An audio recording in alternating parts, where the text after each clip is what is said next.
Stupid! I'm not saying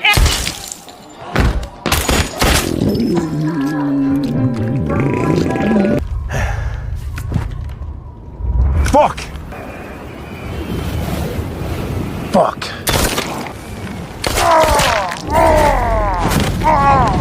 I need a name. Fuck you, you cunt! A different name. Right. You don't want this.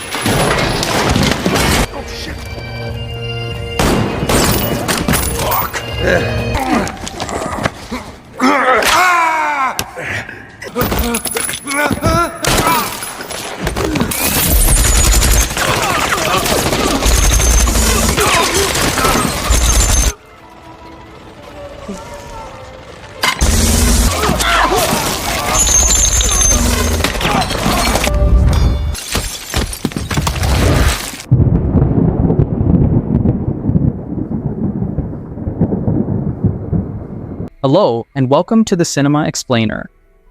Today I'm going to explain the 2019 action thriller movie Polar. Somewhere in Chile, recently retired assassin Michael Green is killed at his stately mansion home by a group of his former work colleagues, Cindy, Facundo, Hilda, Carl, and Alexei, at the behest of Mr. Blute, his employer. Once his employees reach mandatory retirement at 50, Blute, heavily in debt to his creditors to $29 million, is forced to pay them millions of dollars in pensions. However, Blute plans to turn this into a profit by murdering them before they reach 50, at which point their pensions will revert to his company, Damocles. The combined pension outgo on Blute's assassins nearing the age of 50 totals to $29 million. Unknown to anyone, Mr. Blute, owner of Damocles, plans to sell the company and is inflating its value by murdering its retired operatives, receiving their retirement benefits by way of a clause in their contract that lists Damocles as a benefactor. Duncan Vizla is 14 days away from retirement as a working-class assassin and is owed $8,207,523.04 upon retirement from Damocles. He plans on settling down in a small suburban town in an undisclosed location. Duncan has many injuries from his past assignments, including a punctured lung and a piece of metal under his chest. His finances are handled by an accountant and he has multiple properties. He asks his accountant to correspond with him at his Florida address. Duncan is regarded as the most feared killer for hire in the world, but is haunted by recurring nightmares of the murder of a family he killed, except for the young daughter who Duncan let go. Known as the Black Kaiser, Duncan has begun his settlement into relaxation with Camille, a young and shy neighbor and an easily frightened woman. They live in a remote corner of Triple Oak, Montana.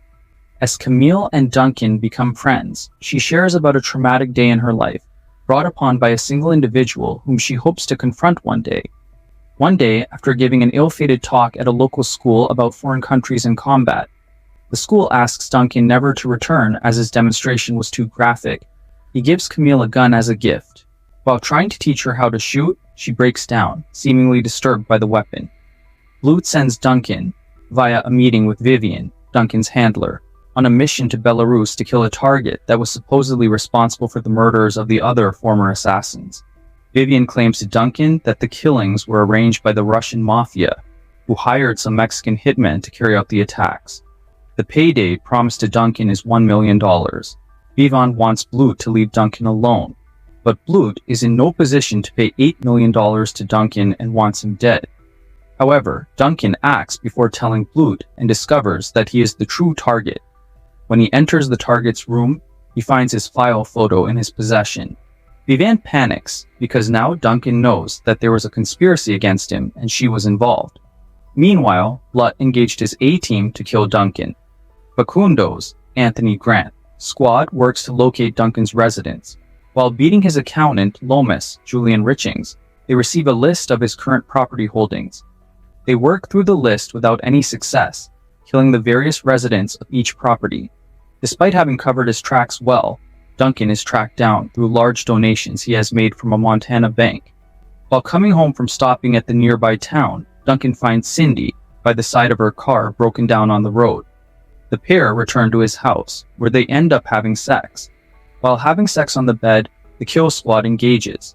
Duncan outmatches and kills all of the would-be assassins except for Alexei, who activates Plan B.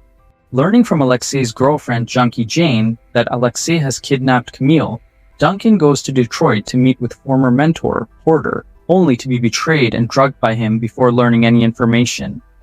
Duncan is tortured for 3 days by Blute, losing his left eye and other bits of flesh in the process. Overnight, Duncan uses the broken blade to pick the locks on his shackles, and by morning escapes the mansion, killing many of Blute's henchmen. Duncan goes to an old lover, Jasmine, for help, healing, and weaponry. Vivian, another former lover and Duncan's old handler, leads a task force to ambush Duncan when he offers to trade himself for Camille. Still, Duncan takes out the entire task force using Jasmine's remote-controlled machine guns. Blute's remaining men desert him rather than face Duncan's wrath, and Duncan decapitates Blute in retaliation for his actions.